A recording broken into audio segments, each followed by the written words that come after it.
அது சரி, எங்க ஜோலு? ஓஹோ, ஜோலு நம்ம கண்ணுக்கு தெரிய மாட்டான்ல.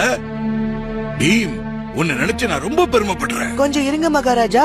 இதோ இந்த ஜோலுவுக்கு பழைய உருவம் கிடைக்கிற வரைக்கும் கேஸ்ல எனக்கு வெற்றி கிடைச்சதா நினைக்க மாட்டேன். அது எப்படி நடக்கும்? அதுக்கான வழி என்னன்னு ஜோலுவோட முதலாளிக்கு தெரியும். நான் அங்க அவனை தனியா அனுப்பி இருக்க கூடாது. நீ இப்ப எங்க இருக்க ஜோலு? உங்க ஜோலு இதோ இங்கதான் இருக்கான். ஆனா அவனோட உருவம் யார் கண்ணுக்கும் தெரிய மாட்டேங்குது. அவன் மொத்தமா மறைஞ்சிருக்கான்னு தான் சொல்லணும். கொண்டு வர சொன்ன மூலிகையெல்லாம் நான் ஒன்னா கலந்துட்டேன். எங்கிட்ட வா ஜோலு.